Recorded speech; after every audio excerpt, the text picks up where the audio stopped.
یک قصه تاریخی براتون کنم و به انشالله دعا میکنیم.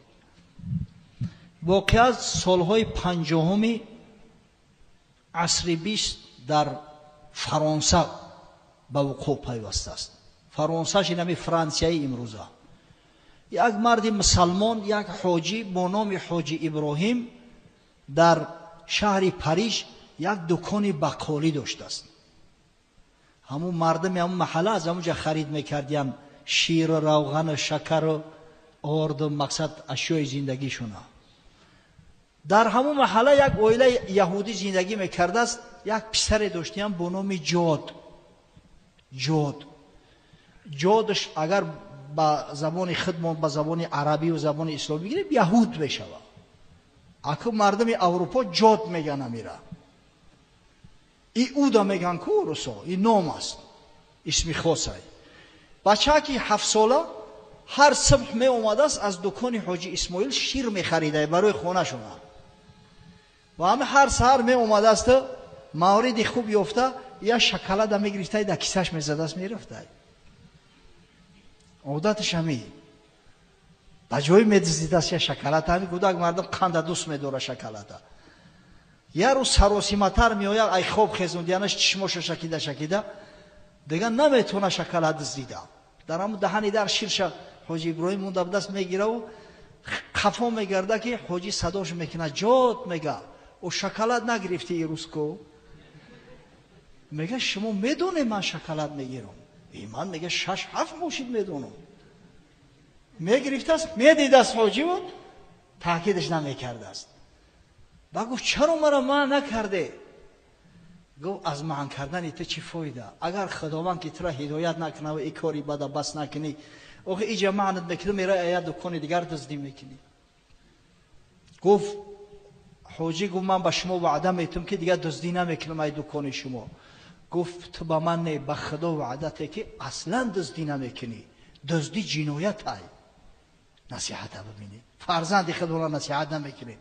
دزدی جنایت ای. گفت با این مرد هم وعده کرد که من دیگه دزدی نمیکنم. یا شکلات خودش برآور دادش. هر سحر می اومده است شیر میگرفت است حاجی هم یا شکلات خودش میداد استش. سالها میگذره اگه این رفیق شده است کودک شیرینی دادی جورا نمیشه وقتی. این مسافرها بهوده ای معرکو شکلات را در کیسه نمیزنن بیارن نواسو را بتن. او برای دیلیاوی استی. هر مشکلی که به سر ایجاد می اومده است حتما پیش همین حاجی می اومده. خواه درست سپاریده نتونه، خواه یگون بچه قدی گپش بگریزه، هر مشکلی در حیات می اومده است این حاجی را می گفته است یا لحظه صبر که یک کتاب داشته است کتاب باز میکنه چیزی می خونه و به یا مصلحت میته.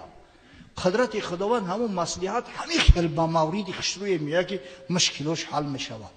در ذهن جاد علاقه مستور شده یک علاقه جا گرفته است که حاجی یک کتاب سحرناک داره. سالها میگذره این جاد مکتب خلاص میکنه. یهودی ها عادتا بسیار اعلی خوانند در مکتب بسیار زیرکند. بعد ختم کردن مکتب دکومنت ها را در گاروارد میسپاره. این گاروارد یک مکتب عالی است در شهر بوستون امریکا. یکی از بگیم مکاتب عالی از همه با قدرترین پرستیژنی ترین حساب میخوره. حتی یک گپ است که میگن کسی گاروارد ختم کرد اتوماتیک که الان میلیونر میبروید. او برای در هر فرما کارش میگیرن. این جا در همونجا داخل میشود. 2 سال پای در پای همونجا بوده است. بعد 2 سال به خونهشون پاریس میآید خبرگیری. نزد دوستش ابراهیم میآید خبرگیری که دوستی من چه حال داشته باشه. میآید که در دکان پسر ابراهیم شیشته است. وقتی از ابراهیم پرسان میشوه پسرش میگه که خدا رحمتش کنه دعوت خدا را لبیک گفت رفت. زیق میشود جاد. میگن که برای شما یک چی وصیت کرده است یک لحظه صبر کنی و این وصیت چه میرسونم. این وصیت رسوندن واجبه. امر میکنه از خونش میروند یا دیپلمات میورن. دیپلمات هم میدونه نه سونکای مخصوص برای نمی کتابگیری و برای پولگیری میورن. دیپلمات هم میتنش خونه میوره جاد. دیپلمات هم میکشویا همون کتاب سحرناک همون کتابی که حاجی میخواند مشکلاتی را حل میکرد باز میکنه خونده نمیتونه، خطی لاتینی نیست. یک رفیقی مراکشی داشته است، نزد همون میروه که همین حاجی رحمتی برای من کتاب مونده است، خوبین این چی کتابه؟ میگیرم میکشویش، میگه قرآن. جاد میگه نماجد بید و نخود در قرآن مشکلای من نوشتگی باشه.